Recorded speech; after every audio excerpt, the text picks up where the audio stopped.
बोलो भारत माता की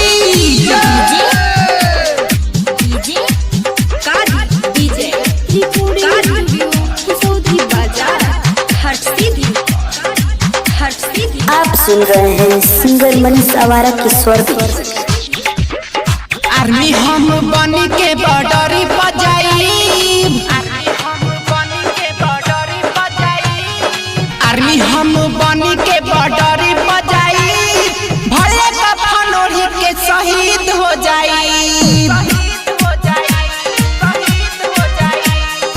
आर्मी हम बन के बॉर्डरी बजाई, भले कफन ओढ़ी के शहीद हो जाई। पीछे नहीं मुड़ा बोली सीना पे खाई, भले कफन ओढ़ी के शहीद हो जाई। क्यों मरते हो यारो सनम के लिए, क्यों मरते हो यारो सनम के लिए, ना देगी दुपट्टा कफन के लिए। मरना है तो मरो वतन के लिए, तिरंगा मिलेगा कफन के लिए।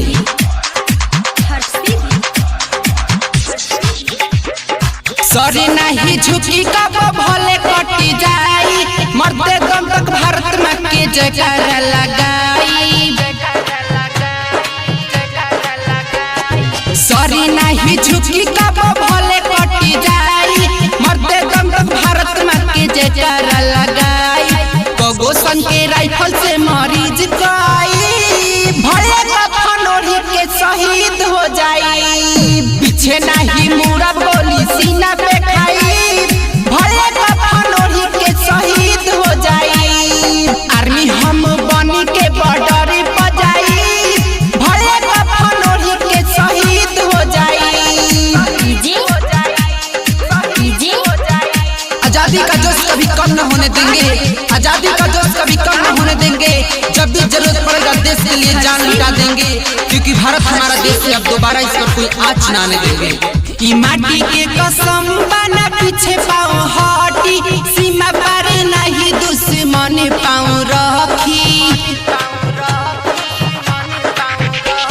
ई माटी के कसम बना पीछे पाँव हटी, सीमा पार नहीं दुश्मन पाँव रखी। तिरंगा लहरत रही नहीं झुके दे पाई, भले कफन ओढ़ी के शहीद हो जाई। पीछे नहीं मुड़ा बोली सीना पे खाई, भले कफन ओढ़ी के शहीद हो जाई। आर्मी हम बन के बॉर्डरी बजाई, भले कफन ओढ़ी के शहीद हो जाई। पीछे नहीं मुड़ा बोली सीना पे खाई, भले कफन ओढ़ी के शहीद हो जाई।